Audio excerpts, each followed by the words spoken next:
পুরুষ মানুষের কি এতই অভাব পড়েছে যে উনাকে দিয়ে তেলাওয়াত করাতে হবে? আসুন আমরা ভিডিওটি দেখি।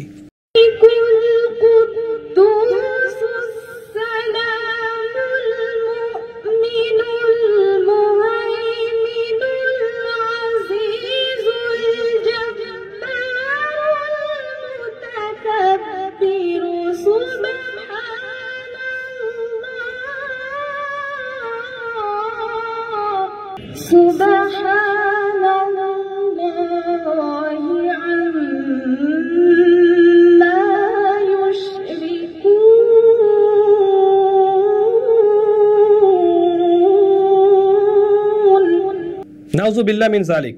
অনেকেই বলতে পারেন যে উনি তেলাওয়াত করছে, আপনি নাউজুবিল্লাহ কেন বললেন? কারণ আল্লাহ সুবহানাহু ওয়া তাআলা এই মহিলার কণ্ঠে পর্দা দিয়েছেন। যারা প্রাপ্তবয়স্ক মহিলা আছেন তাদের উপরে পর্দা ফরজ, তাদের কণ্ঠে পর্দা ফরজ।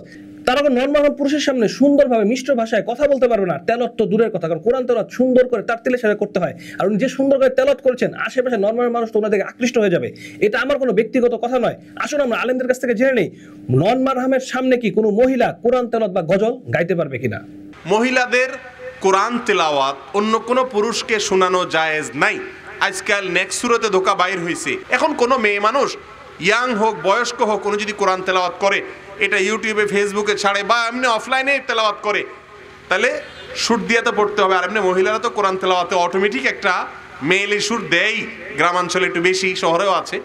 তো সুর দিয়ে তেলাওয়াত করলে ওইটা পুরুষ শুনবে, শোনার পরে তার মনের ভিতরে বাজে চিন্তা আসার সম্ভাবনা আছে না নেই? আল্লাহ কোরআনে বলেছেন, তোমরা যদি কোমল কণ্ঠে, হে নারীরা, তোমরা যদি পুরুষদের সাথে অতিরিক্ত কোমল কণ্ঠে কথা বলো, তাহলে যাদের অন্তরে রোগ আছে এদের অন্তরে বক্রতা আসবে, তোমাদেরকে নিয়ে বাজে চিন্তা করবে, মনে মনে তোমাকে নিয়ে বাজে চিন্তা করবে। বোন, তোমাকে নিয়ে সে ফালতু কল্পনা করবে, সে কখনো তোমার বন্ধু হতে পারে না। আল্লাহ রাব্বুল আলামিন আকর্ষণ দিয়ে সৃষ্টি করেছেন, এটা সৃষ্টিগত, অতএব সাবধানতা অবলম্বন করতে হবে। ইসলাম যৌনতাকে কন্ট্রোল করতে বলে, এটা বাই বর্ন সৃষ্টিগতভাবে প্রমোটেড, অতএব যৌনতাকে নতুন করে উস্কাতে হয় না, এটাকে কন্ট্রোল করতে হয়।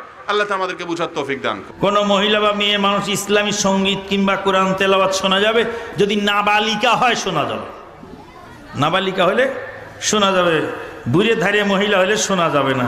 মেয়েদের কণ্ঠস্বর শোনাটা পুরুষদের জন্য এটা জায়েজ হবে না।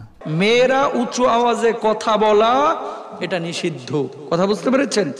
এই জন্য নবীজি সাল্লাল্লাহু আলাইহি ওয়াসাল্লাম বলেছেন, কোন নারী যখন কোনো পুরুষের সাথে প্রয়োজন সাপেক্ষে কথা বলবে, ভদ্রভাবে না, কর্কশভাবে। কিভাবে?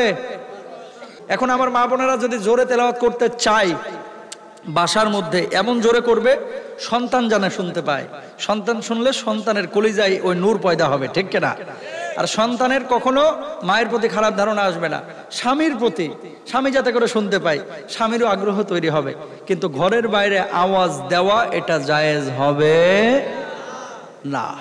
আলহামদুলিল্লাহ, আমরা আলেমদের কাছ থেকে জানতে পারলাম যে প্রাপ্তবয়স্ক কোনো মহিলাই উচ্চস্বরে গজল বা কোরআন তেলাওয়াত কোনো নন মারহাম মানুষের সামনে করতে পারবে না। আর প্রোগ্রাম তো দূরের কথা, এরকম প্রোগ্রামে হাজারো নন মারহাম মানুষ থাকে। তাই আসুন আমরা এরকম প্রোগ্রাম থেকে আমাদের বোন, আমাদের স্ত্রী, আমাদের আহলিয়াদের আমরা এখান থেকে হেফাজত রাখি, এবং যারা এই কাজগুলো করছেন তাদের বলবো, আপনাদের প্রোগ্রামে আপনারা পুরুষ বা যারা কারি আছেন তাদের এনে তেলাওয়াত করেন। এরকম মহিলাদের আপনারা মানুষকে ফিতনার দিকে ফালানোর জন্য আনবেন না। আসসালামু আলাইকুম ওয়া রাহমাতুল্লাহি ওয়া বারাকাতুহু।